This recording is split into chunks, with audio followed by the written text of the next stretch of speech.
अल्हम्दुलिल्लाह रब्बिल आलमीन वल आक़िबतु लिल मुत्तक़ीन अम्मा बाद अऊज़ु बिल्लाहि मिनश शैतानिर रजीम बिस्मिल्लाहिर रहमानिर रहीम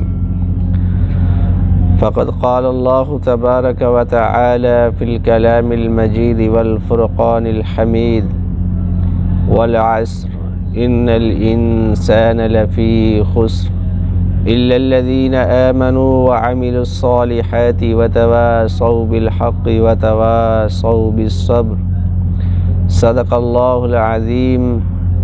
अल्लाहुम्मा सल्लि अला सय्यिदिना व मौलाना मुहम्मदिन व अंज़िल मक़अदल मुक़र्रब इंदक यौमल क़ियामह। अज़ीज़ भाइयों, आज मैंने आप हज़रात के सामने सूरतुल अस्र की तिलावत की है और इसका मुख्तसर तर्जमा व मफ़हूम बयान करता हूँ। अल्लाह रब्बुल इज़्ज़त फरमाते हैं वल अस्र, ज़माने की कसम,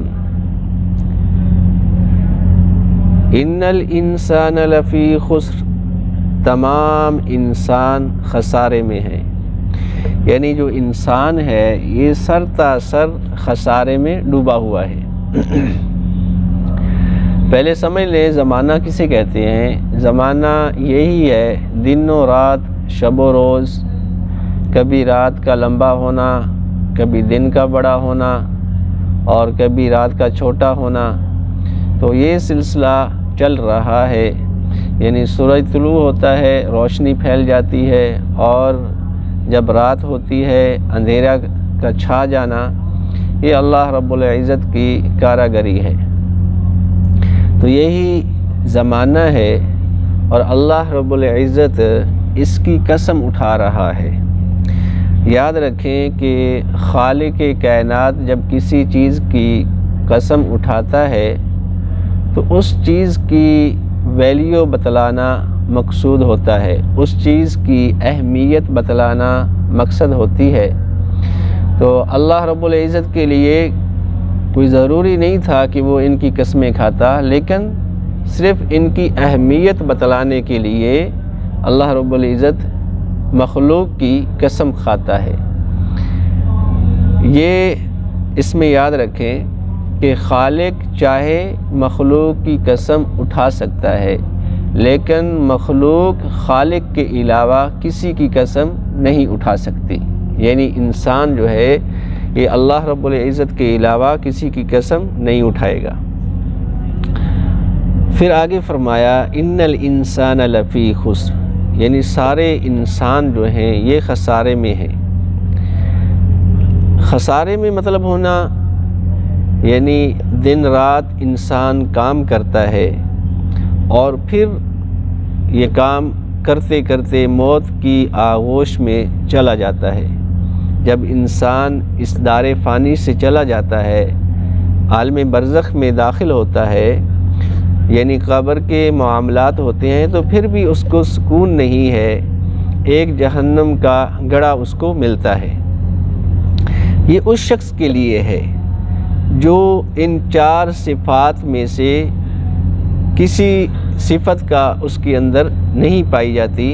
जैसे अल्लाह रब्बुल इज़्ज़त ने फरमाया इल्लल्लज़ीना आमनू व अमिलुस्सॉलिहात, मगर वो लोग जो ईमान लाए और नेक आमाल किए, एक दूसरे के साथ आपस में वतवासौ बिल हक़, यानी हक़ की वसीयत करते रहे और सब्र की ताकीद करते रहे।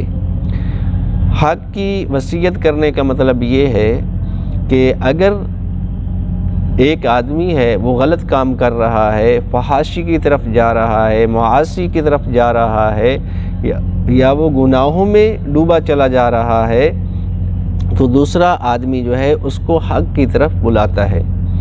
और इसी तरीक़ा से जब इंसान के ऊपर मसाइब आते हैं, मुश्किलात आती हैं, चाहे वो औलाद की शक्ल में हो, वालिदैन की शक्ल में हो, रिश्तेदार अजीज़ व अकारिब की शक्ल में हो, यानी उनको मौत आ जाए या वैसे कोई परेशानी लाहिक हो जाए, तो इंसान के ऊपर जब मसाइब व आलाम के पहाड़ टूटते हैं तो ईमान वाले क्या करते हैं, एक दूसरे के साथ मिलकर एक दूसरे को सब्र की ताकीद करते हैं कि ये क्या है, अल्लाह की तरफ से है। इन्नल्लाह मअस साबिरीन, जो शख्स सब्र करता है तो अल्लाह ताला की मदद उसके साथ होती है।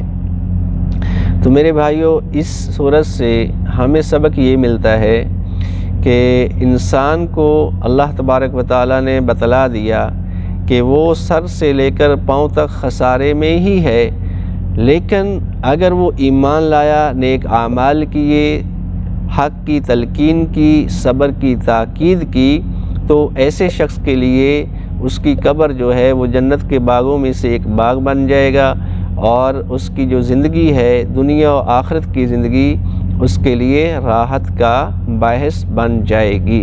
तो हमें भी चाहिए कि हम इन 4 सिफ़ात के ऊपर पूरा अमल करें, अपने अंदर इन 4 सिफ़ात को संभालें, ईमान लाएं, नेक आमाल करें इखलास के साथ, और अल्लाह रब्बुल इज़्ज़त की रज़ा को हासिल करने के लिए एक दूसरे के साथ जो है वो मिलकर रहें, सब्र की तलकीन करें, ताकीद करें और हक़ की तलकीन करें। अल्लाह रब्बुल इज़्ज़त हमें अमल की तौफ़ीक़ अता फ़रमाए।